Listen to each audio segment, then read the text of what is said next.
வணக்கம் தீகாதர்ஷன் நேயர்களே. நம்ம ஏற்கனவே இந்த போதை வஸ்துக்களோட கொடூரத்தை பத்தி அதோட பாதிப்பு பத்தி எல்லாம் பார்த்துட்டு வரோம். அதை தொடர்ந்து பார்க்கிறோம்.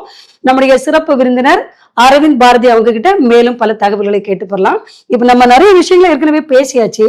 இப்போ இந்த போதை வஸ்துக்கள் பள்ளி மாணவர்கள்ட்ட இருக்கு, கல்லூரி மாணவர்கள்ட்ட இருக்கு, ஐடில வேலை செய்யறவங்கள்ட்ட இருக்கு. 12 வயசுல இருந்து 30 வயசு நீங்க சொன்னது இல்லையா?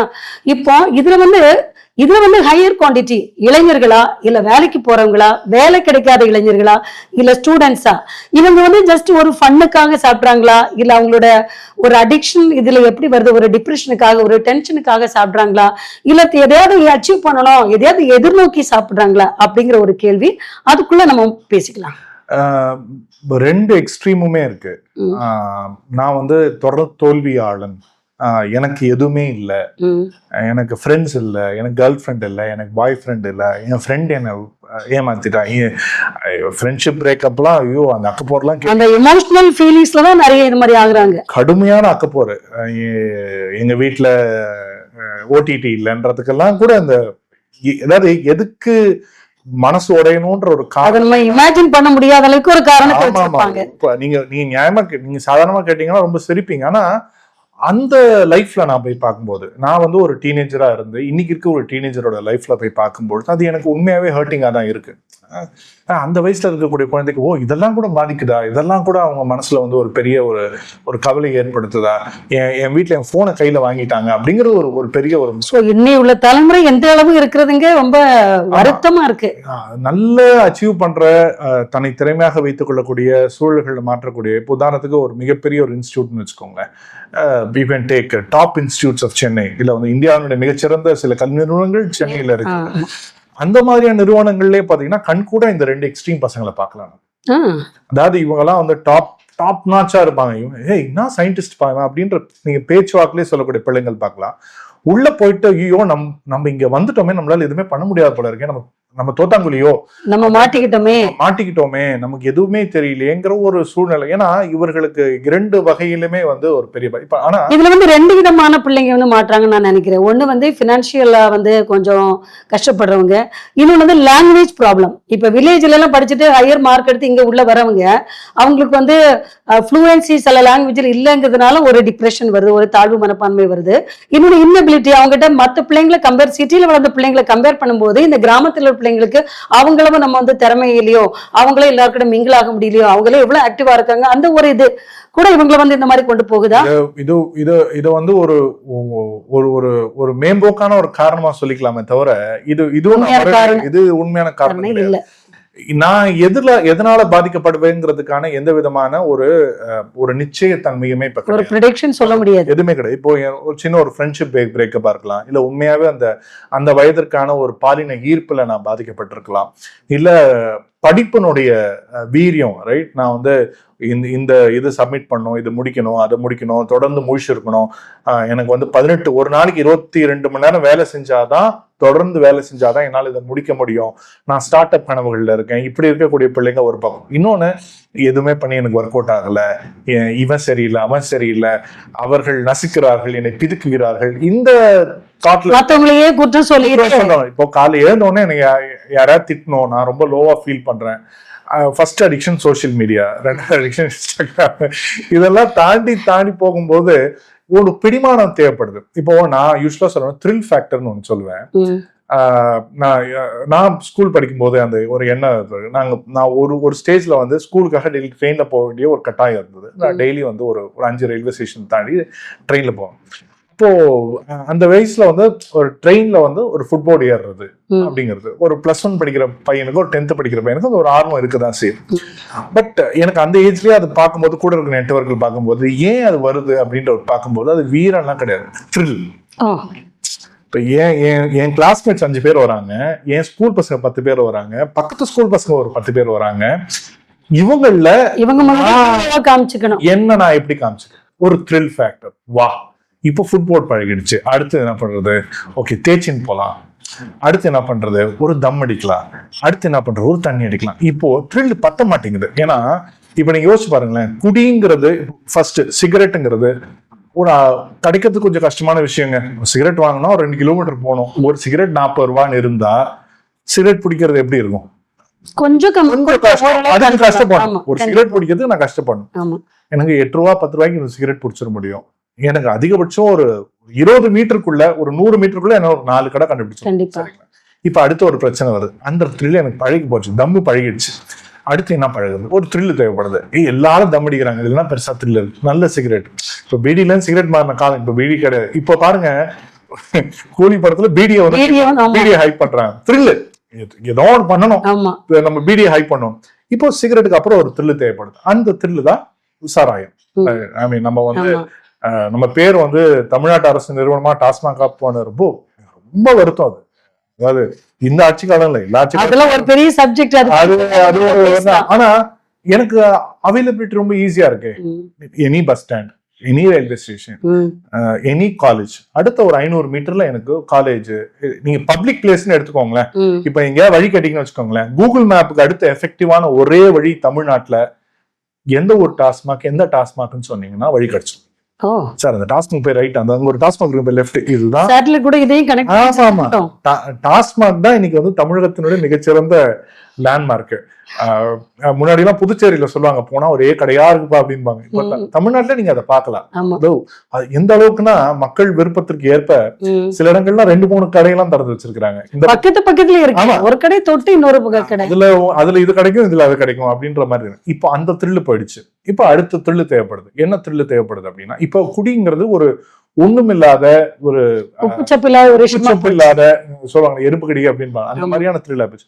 ஸோ அதுல வந்து நான் ரிச்சா சாப்பிடணும், எனக்கு வந்து பிளேவர்டா வேணும், அந்த எண்ணெல்லாம் பசங்க. இப்போ அடுத்த த்ரில்லு தேவை. அப்ப அடுத்த த்ரில்லுன்னு வரும்பொழுதுதான், இப்போ உதாரணத்துக்கு பசங்க பயன்பட பேப்பர் ரோல், கொஞ்சம் பேப்பர் ரோல் இருக்கா? அது என்ன பேப்பர் ரோல்னா, நான் சொல்றது ரொம்ப எளிமையா இன்னைக்கு கிடைக்கக்கூடிய விஷயம் என்னன்னா, சாதாரணமா அது பாக்குறதுக்கு உங்களுக்கு, நீங்க சொன்னீங்க குட்கான்னு சொன்னீங்க, அந்த குட்கா மாதிரி இருக்கக்கூடிய ஒரு விஷயம். பசங்க என்ன பண்ணுவாங்கன்னா, சாதாரணமா ஒரு A4 ஷீட் மாதிரி இருக்கும். அது அந்த A4 ஷீட்டை நல்லா ரோல் பண்ணி அதுல என்ன ஸ்டஃப் பண்ணுமோ அதை ஸ்டஃப் பண்ணி சாதாரணமா பகிக்க வச்சாங்கன்னா, அவங்களுக்கு தேவையா அடுத்த ஒரு 3-4 மணி நேரத்துக்கு அப்படியே அவன் நினைக்கிற உலகத்துல, அதாவது சுத்தி ட்ரெயின் ஓடினாலும் சரி, கிரேன் ஓடினாலும் சரி, புல்டோசரே பக்கத்துல வந்தாலும் சரி, பூகம்பானாலும் சரி, அவன் அப்படியே அவன் உலகத்துல அப்படியே இருப்பான். நீங்க அவன் என்ன சொன்னாலும் நான் சில சயின்டிஸ்ட் கூட எல்லாம் பழகிருக்கேன். அவங்க கிட்ட போய், சார் டைம் என்ன சார்ன்னு கேட்டீங்கன்னா, ஒரு 5 நிமிஷம் கழிச்சு 11:25 அப்படின்னு சொல்லுவாங்க.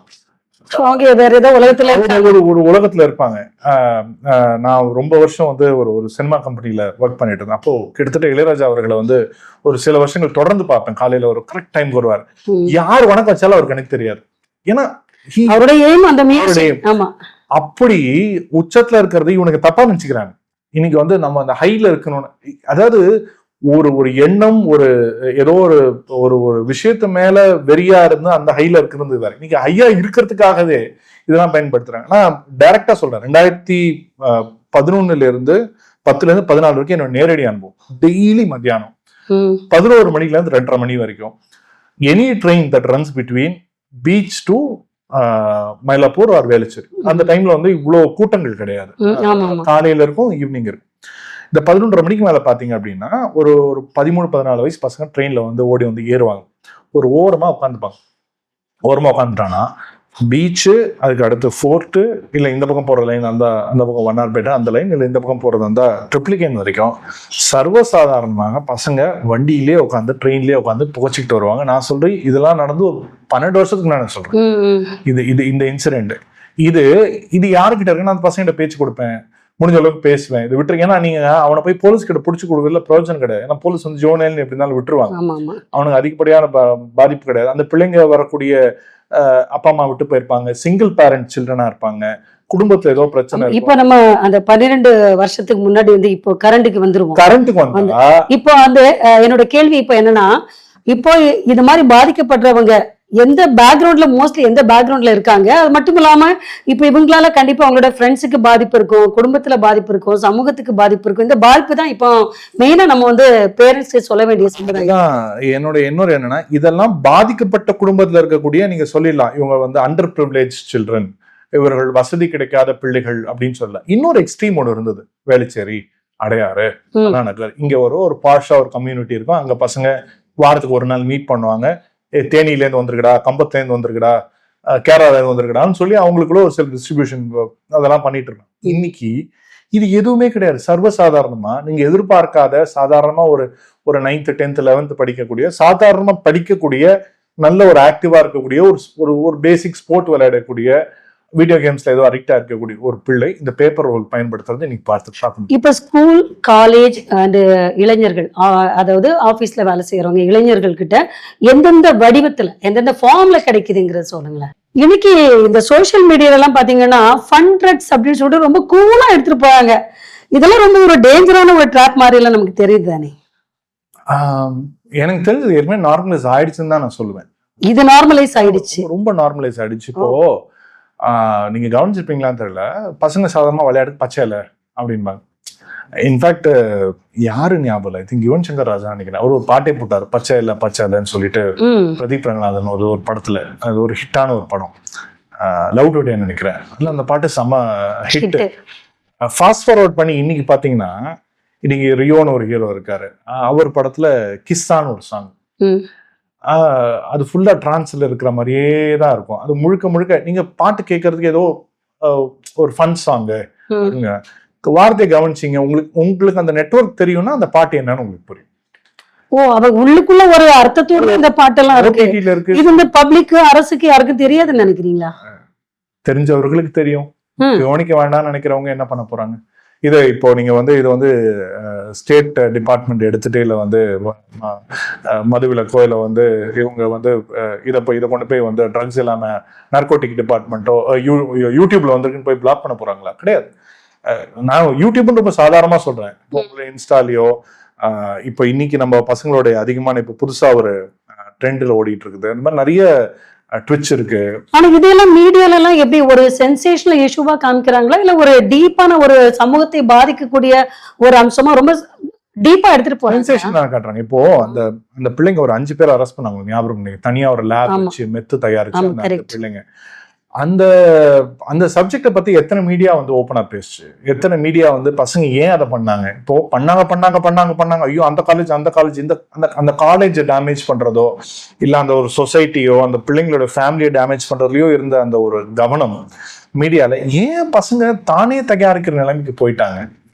இந்த கேள்விக்கான பதில எனக்கு தெரிஞ்சு எந்த மீடியா பண்ணல. அதான் யூடியூப் பார்த்து குழந்தை பெத்துக்கிறாங்க, யூடியூப் பார்த்து வெடிகுண்டு தயாரிக்கிறாங்க, அது மாதிரி இப்ப போதைப் பொருளை தயாரிக்க ஆரம்பிச்சாங்க. சாதாரணமா ஒரு கெமிஸ்ட்ரி லேபோ ஒரு பையன் வீட்டுல செட் பண்ணான்னு என்ன மூளை இல்ல அந்த பையனுக்கு, என்ன தானே ஆர்வமா இருக்கான்னு நினைக்கிறேன். அவன் போதை பொருள் தயாரிக்கிறான்னு நீங்க எதிர்பார்ப்பீங்களா? கண்டிப்பா யாருமே அதை எதிர்பார்க்க. ஒரு அவுட் ஆஃப் தி பிளாக். அதாவது புத்திசாலி பசங்களுக்கு இதுதான் நீங்க நிலைமை அப்படின்னா, அந்த அபவ் ஆவரேஜ் பசங்களுக்கு, அது ரொம்ப ஆவரேஜ் இருக்கிற பசங்களுக்கு எதிர்பார்க்க முடியாது.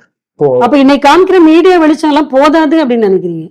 மீடியாவே அது வெளிச்சம் போட்டு காட்டுது. இப்போ நீங்க ஏதோ ஒரு பெரிய ஹிட் படத்தை சினிமா விமர்சனம் அப்படின்னு ஒண்ணு காட்டுறாங்க, ஏதாவது ஒரு சினிமா விமர்சகரோ இல்ல ஏதோ ஒரு டிவி சேனலோ ஏங்க இதுல போதையை பத்தி பேசுறீங்க அப்படின்னு சொன்னா நான் ஒரு 5 படம் சொல்றேன் மேடம். உங்க எல்லாமே உங்களுக்கு பிடிச்ச படமா இருக்கும், எல்லாமே ஹிட் படம், சரிங்களா? கைதி, அதுக்கப்புறம் மாஸ்டர், அதுக்கப்புறம் லியோ, அதுக்கப்புறம் நிறங்கள் 3 நினைக்கிறேன். அந்த மாதிரி நான் இன்னும் நிறைய படங்கள் சொல்லிட்டே போவேன். In fact Vikram, right? அதாவது இப்போ சமீபத்தில் விக்ரம், அதுக்கும் கொஞ்சம் முன்னாடி போனா ஒரு த்ரிஷா அண்ட் கமல் ஒரு படம், ஒரு ஆல் அபவுட் ட்ரக்ஸ் இந்த நைட், பிரகாஷ் ராஜ் அவங்களாம் அப்படி வச்சிருப்பாங்க. இப்போ இது எல்லாமே பிரபலமான படங்கள். இப்போ நீங்க வச்சுக்கோங்க, இது உதாரணத்துக்கு வச்சுக்கோங்க, இப்போ லியோ பெரிய ஹிட் படம், பெரிய ஹிட் பசங்களுக்கு, அதுவும் இன்னைக்கு இருக்க யங்ஸ்டர்ஸுக்கு விஜய் ஒரு பெரிய ஆகர்ஷணம், ஒரு பெரிய ஒரு இன்ஸ்பிரேஷன். அவரை பத்தி நிறைய அவருடைய சுற்றுப்பயணத்துல மீடியா கூட்டங்கள் எல்லாம் பயங்கரமா இருக்கு. அந்த படத்தோடைய ஹீரோ கேரக்டர் என்ன பண்ணுது? What is the highest point of that movie? அவர் ஒரு புதுமையான ட்ரக் கண்டுபிடிக்கிறார். இதுதான் அந்த படத்தோடைய கரு. அந்த ட்ரக் அவர் கண்டுபிடிக்கும் போய் அவருக்கும் அந்த கேரக்டருக்கும் முட்டல் மோதல் அங்கதான் நிக்குது. நீங்க ரிவைண்ட் பண்ணி பாருங்க, மாஸ்டருக்கு வாங்க, கடைசியில போய் பிள்ளைங்களை காப்பாத்துறதுக்கும் அதுக்கு முன்னாடி வரக்கூடிய அந்த ஆன்டகோனிஸ்ட் கேரக்டர் விஜய் சேதுபதி ஒரு கேரக்டர் நடிச்சிருப்பாரு. அவங்களுடைய மொத்த வேலையுமே என்ன? சின்ன குழந்தைகளை, ஜோனல் ஹோம்ஸ்ல இருக்கக்கூடிய குழந்தைகளை இந்த மாதிரியான இல்ல இந்த சினிமாக்குள்ள இந்த மாதிரி விஷயத்தை அவங்க புகுத்துறது, சமூகத்துக்கு ஒரு விழிப்புணர்வு கொடுக்குது அப்படிங்கிற மாதிரி தானே அவங்க சொல்றாங்க. சொல்லிக்கோங்க. அதுதான் நான் சொல்ல முடியும். சொல்லிக்கோங்க தான். மது வந்து புகைப்பழக்கம், மது எல்லாம் வந்து உடல்நலத்துக்கு கேடுன்னு சொல்லிட்டு சென்சார் போர்டுல ஒரு இது போடுறாங்க. ஆனா இதுக்கெல்லாம் எந்த தடையெல்லாம் இருக்கிற மாதிரி தெரியல. அதாவது மது உடல்நலத்துக்கு கேடுன்ற மாதிரி ஒரு 8 செகண்ட் டிஸ்க்ளைமர்னு ஒண்ணு இருக்கு. ஆமா, சிபிஎஃப்சில அதுக்கான விழிமுறைகள் இருக்கு. ஆனா யார் கிரியேட் பண்றாங்களோ, நீங்க சோசியல் மீடியா கிரியேட்டர்ஸை பத்தி பேசுறீங்க. அவன் அதிகபட்சம் ஒரு 10,000 ரூபாய் செட்டப்ல ஒரு ஸ்டுடியோல இதை பண்ணிட்டு இருக்க போறான். அவங்க கிட்ட ஒரு போனோட விலையே 15,000 ரூபாயில இருக்கு போகுது. நான் சொல்றது 10 கோடி ரூபாய், 15 கோடி ரூபாய், 50 கோடி ரூபாய், 100 கோடி ரூபாய் படங்கள் எடுக்கிறவங்களே இது ஒரு இயல்பான விஷயங்களாக கொண்டு போய் சேர்க்கும் பொழுது எப்படி ஒரு சாதாரணமான ஒரு டிவி ஸ்டுடியோ, ஒரு நியூஸ் ஸ்டுடியோல இருக்கிறவங்க இதை வந்து எதிர்த்து ஆஹா ட்ரக்ஸை பத்தி பேசுறாங்க, இதை எதிர்த்து போராடும் சொல்லிடுவாங்கன்னு நினைக்கிறீங்க? ஒரு படம் அதுக்கு அது வந்து ஒரு பெரிய ஒரு விஷயம். நம்ம அதுக்கு பின்னாடி இருக்கு, நம்ம வந்து அதை பத்தி பேசுவோம். ஆனா இப்போ இந்த சினிமாக்கள்லாம் இது இலைமறை காயா இந்த மாதிரி விஷயத்த இலைமறை காயெல்லாம் கிடையாது சொல்றாங்க. சோ இது மாதிரியே சினிமா ஃபீல்ட்ல இருக்கிறவங்களே இன்னைக்கு ட்ரக்ஸ் நிறைய யூஸ் பண்ணி அரெஸ்ட் ஆகி இது பண்ணி வராங்க. பட் அவங்களுக்கு எல்லாம் அந்த கன்விக்ஷன் எல்லாம் பெருசா இல்ல, அப்படி ரொம்ப ஈஸியா வெளியே வந்துடுறாங்க. அவங்க ஜஸ்ட் லைக் தட் அந்த அதாவது என்ன வாட்ஸ்அப் மெசேஜ் போட்டு ஆர்டர் பண்ணி எல்லாத்தையும் வர வச்சு எல்லாம் யூஸ் பண்ணிக்கிறாங்க அப்படிங்கறது கூட நம்ம பாக்குறோம். இப்ப நம்ம நிறைய இடத்துல பாக்குறோம். இப்போ சாதாரணமா ஏதோ ஒரு ஆப்ல வண்டி ஓட்டுறவங்க, ரைட், பைக் ஓட்டுறவங்க, ஆட்டோ ஓட்டுறவங்க, சாதாரணமா ஒரு ஆப்ல ஃபுட் டெலிவரி பண்றவங்க, இந்த செயினை தான் சந்தேகத்துக்கு இடமில்லாத செயினாக யாரெல்லாம் அந்த நெட்வொர்க் பயன்படுத்துறாங்களோ, யாரெல்லாம் அந்த அதிகாரத்துல இருக்கிறாங்களோ அவங்க ரொம்ப சுலபமா பயன்படுத்துறாங்க. எனக்கு தெரிஞ்சு இப்ப ஸ்விக்கி, சொமேட்டோ, செப்டோ எல்லாம் இதுக்கு யூஸ் ஆகுதுங்கிறீங்க. ஒரு குறிப்பிட்ட லெவல்ல போலீஸோட கண்ணில் மண்ணை தோணும்னா அதுதான் பண்ண முடியும். அதாவது நான் எப்போதுமே சொல்றேன், காவல்துறையை 100% நம்பக்கூடிய ஒரு ஆள் தான். அதாவது காவல்துறையில தவறுகள் இருக்கலாம், ஆனா அந்த துறை தவறான்னு கேட்டீங்கன்னா அந்த துறை கிடையாது. ஆனா அந்த துறையை நீங்க வந்து ஈஸியாக மலாப்படி கண்ணில் போடுற மாதிரி, மண்ணில் கண்ணில் போடுற மாதிரி ஏதாவது ஒன்று ஏமாத்தணும்னா உங்களுக்கு ஈஸியா இருக்கக்கூடியது இந்த நெட்வொர்க் தானே. நான் ஒரு உதாரணம் சொல்றேன் மேடம். சில இடத்துல வந்து நீங்க சொன்னபடியே இந்த காவல்துறை ரொம்ப பவர்ல இருக்கிறவங்களோட சப்போர்ட்டோட தான் இதெல்லாம் ரொம்ப நடக்குது அப்படிங்கறது சொல்றேன். அது இல்லாத ஒரு நெக்ஸஸ் ஃபார்ம் பண்ண முடியாது. யார் அதிகாரத்தில் இருக்கிறார்களோ அந்த அதிகாரத்துடைய கவனம் இல்லாம, அதிகாரத்துடைய ஆதரவு இல்லாம ஒருத்தர் அதை நம்ம செஞ்சிட முடியாது. இது இயல்பா நடக்கக்கூடியதுதான். ஒரு சிட்டி சென்டர்ல இருக்கக்கூடிய எல்லாத்தையுமே நம்ம ஏத்துக்கிட்டோம் அப்படிங்கிற ஒரு நிலைப்பு இருக்கிறோம். ஏத்துக்கிறோம். நம்ம கண்ணு ஊழல் செய்தா அதுல என்ன பெருசா ஊழல், அவங்க பண்ணாததா இவங்க பண்ணாத அப்படிங்கிற மாதிரியே எல்லாத்தையுமே நம்ம டைஜஸ்ட் பண்ணிக்கிற மாதிரி வந்துட்டோம். ரொம்ப கண்ணு எதிர்க்க ஏத்துக்கிறோம். இப்ப டெய்லி நடக்கக்கூடிய ஒரு விஷயம், சிட்டில ஒரு ஸ்கூலு, ரொம்ப சாதாரணமான ஒரு ஸ்கூலு, ரொம்ப பாரம்பரியமான ஸ்கூலு. எந்த அளவுக்கு பாரம்பரியம், நூற்றாண்டு பாரம்பரியம் ஒரு ஸ்கூலு. அந்த ஸ்கூல்ல வந்து வசதி இல்லாத, இல்ல ஏதோ ஒரு வகையில படிக்க வாய்ப்பு இல்லாத குழந்தைங்க, இப்போ அரசு வந்து யூனிஃபார்ம் கொடுத்தது எல்லாமே கொடுத்து அது விட்டுருங்க, அது தனி டாபிக். அப்படி போர்டிங்ல இருக்கக்கூடிய ஒரு பிள்ளைங்க, அதாவது தங்கறதுக்கு கூட இடம் இல்லாத, வசதி இல்லாத பிள்ளைங்க அந்த இடத்துல தங்கி படிக்கிறாங்க. இப்ப அந்த ஸ்கூல்ல இருந்து ஒரு 100 மீட்டர் தூரத்துல ஒரு ரயில்வே ஸ்டேஷன் ஒன்று இருக்கு. ரொம்ப முக்கியமான அதிகாரமிக்கவர்கள் இருக்கக்கூடிய ஒரு பகுதி. அது ரொம்ப ரிச். நீங்க யார ரிச்ன்னு சொல்றீங்க, யார் அதிகாரத்துல அவங்க இருக்கக்கூடிய ஒரு பகுதியில் இருக்கக்கூடிய ஒரு ரயில்வே ஸ்டேஷன். அங்க சர்வசாதாரணமா நடக்கக்கூடியது. அந்த ஸ்கூல் பிள்ளைங்களை பயன்படுத்தி அந்த ட்ரெயின்ல அந்த வழியா போறவங்களுக்கு அந்த ரயில்வே ஸ்டேஷன், ஏன்னா அது ரொம்ப என்ன சொல்ற, ரொம்ப சாமான, ரொம்ப பாஷான ஒரு ஏரியா. அது அந்த ஏரியாவுக்கு போற பிள்ளைங்களுக்கு சாதாரணமா அவன் ஸ்கூல் பேக்ல சாதாரணமா ஒரு சில பொருட்களை வச்சு ஸ்டேஷன்ல போய் கேட்டாங்கன்னா இந்த கவர் கொடுத்துரு, இந்த ப்ரௌன், இது ஒரு பிளாஸ்டிக் கவர், ஒரு ப்ரௌன் கவர் கொடுத்துரு. இப்படி ஸ்கூல் பஸ் சாதாரணமா அந்த பையனுக்கு பாத்தீங்கன்னா 700 ரூபாய், 750 ரூபாய் கையில கேஷ் கொடுக்குறாங்க. அப்போ அந்த அந்த பையனுக்கு அது என்னன்ற ஒரு ஆர்வம் கொஞ்சம் லேட்டா வரலாம். ஆனா இத கொண்டு போய் கொடுத்தா நமக்கு 700 ரூபாய் கிடைக்குது. நீங்க ஒரு மெக்கானிக்ல வேலை செஞ்சா கூட ஒரு 300 ரூபாய், 400 ரூபாய், 500 ரூபாய் சம்பாதிக்கிறதுங்கிறதே எனக்கு சிரமமா இருக்கு. ஒரு பையனுக்கு, அதுவும் ஒரு 10th 11th 12th படிக்கிற பையனுக்கு கையில ஒரு 700 ரூபாய், 750 ரூபாய் கிடைக்கும், பெரிய விஷயம். அப்ப அந்த குழந்தைக்கு அதை பத்தி, அந்த பிள்ளைக்கு அதை பத்தி எந்த விதமான குற்ற உணர்வும் கிடையாது. இது ரொம்ப சாதாரணமான ஒரு விஷயம்னு அவனுக்கு கருதப்படுது. இதை பத்தின சந்தேகமே உங்களுக்கு வராது. ஸ்கூல் பேக் கூட்டு போற பையனை பத்தி நீங்க என்ன சந்தேகப்பட போறீங்க, இல்ல ஒரு ஸ்கூல் பையனை பத்தி நீங்க என்ன சந்தேகப்பட போறீங்க? இந்த பிள்ளைங்களை அறியாமல் இருக்கக்கூடிய வயதுல கரெக்டா பிரெயின் வாஷ் பண்ணி கரெக்டா நார்மலைஸ், நான் பயன்படுத்தக்கூடிய சரியான வார்த்தை நார்மலைசேஷன் தான் சொல்லுவேன். போதை என்பது ஒரு சாதாரணமான விஷயம், பயப்படக்கூடிய விஷயம் இல்லை. உங்க வீட்டுல இருக்கும், எங்க வீட்டுல இருக்கும், உங்க வீட்டுல இருக்கு, எங்க வீட்டுல இருக்கான்ற மாதிரி இது ஒரு இயல்பான விஷயமாக எல்லா துறைகளும் மாற்றிவிட்டது. நீங்க சொல்றபடி உண்மைதான், எல்லா துறைகளும் அதை மாற்றி விட்டது. அதோட சோர்ஸ் வந்து இப்ப சமீபத்தில் கூட நான் படிச்சேன், இந்த கோயம்பேட்டுல வந்து காய்கறிகள் வருது இல்லையா, பல்வேறு மாநிலங்கள்ல இருந்து வருது. அந்த மாதிரி அந்த கோயம்பேட்டுல அந்த காய்கறி மூட்டை கூட இதை தூக்கி மூட்டையா போட்டு அனுப்பி விட்டுறாங்க. இப்படி வேணா பண்ணலாம் மேடம். கேள்வி கேட்கறது உங்களுக்கு இப்போ இந்த நெட்வொர்க் வந்து நடக்குதா நடக்கலையான்றது வந்து சந்தேகம் இருந்தா தானே உங்களுக்கு இது நடக்கும். எந்த சோர்ஸ்ல இருந்து வரல அப்படிங்கறதா அப்படின்னு கேக்குறீங்களா நீங்க? எந்த source? மாதிரி ஆயிடுச்சு. ஆமா, இப்போ ஒரு இந்த 6-way ஹைலைன் போட்டாங்க இந்த ஆவடி டு வண்டலூர். அது போடு அது அது அந்த லேயிங் அது ஒரு டோலெல்லாம் ஓபன் பண்ற அந்த காலத்துக்கு முன்னாடி நேஷனல் ஹைவேஸா மாறுறதுக்கு முன்னாடி பாத்தீங்கன்னா அது ஒரு ஹப்பா இருந்தது. அங்க கண்காணிப்பு இல்லாத ஒரு இடமாக இருந்தது. மணலி வரைக்கும் போகக்கூடிய அந்த என்டையர் ஸ்ட்ரெச்ல ஒரு ஹப்பா இருந்தது. அப்புறம் காவல்துறை நடவடிக்கை பண்ண நீங்க ஏன் அவ்வளவு தூரம் பாருங்க. கே நகர்ல நீங்க கடந்த ஒரு கே நகர், எம்ஜிஆர் நகர், நெசப்பாக்கம் இந்த ஸ்டேஷன்ஸ் இருக்கக்கூடிய கேசஸ் எடுத்து பாருங்க. நீங்க நியூஸ் பேப்பர்ல கண்டிப்பா பாத்திருப்பீங்க, உங்க கவனத்துல வராம போயிருக்காரு. இதுல இருக்கக்கூடிய அதிகமான குரூப் வயலன்ஸ், ஒருத்தருக்கு ஒருத்தர் அடிச்சுக்கக்கூடிய விஷயங்கள்ல, அதுவும் ரொம்ப குறிப்பாக 25 years அண்ட் பிலோ இருக்கக்கூடிய பசங்க, especially in teenage and above, அவங்களுக்கு 18 years 19 years இவங்களுக்குள்ள குரூப் கிளாஷ், அடிதடி எதுல வந்திருக்குன்னு பாத்தீங்கன்னா அதிகப்படியா யார் போதைப்பொருள் நெட்வொர்க்கை கண்ட்ரோல் பண்றது, யார் யார்கிட்ட போறது, இட் ஹேப்பன்ஸ். நம்ம இப்ப உட்கார்ந்திருக்க ஸ்டுடியோல போதை யூஸ் பண்ணி டீச்சரை திட்டினாங்க, டீச்சர் அடிச்சாங்க, பிள்ளைங்களுக்கு சண்டை போட்டாங்கிறத விட இது யார் நிறைய இத யூஸ் பண்ணி யார் கையில நெட்வொர்க் இருக்கு, யார் கையில பணம் வருது, யார் அந்த ஏரியால அதனுடைய கண்ட்ரோலை வச்சிருக்கா, இது இன்னைக்கு ஒரு பெரிய போட்டியாக ஒருத்தருக்கு மாறிக்கிட்டு இருக்குங்கிறது தான் இன்னைக்கு நிதர்சனமான நிலை.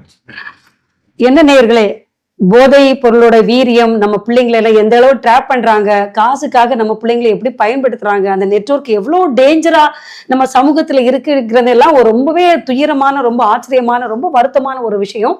தொடர்ந்து இது குறித்து பேசலாம். இணைந்திருங்கள் தீகா தர்ஷன் சேனலுடன்.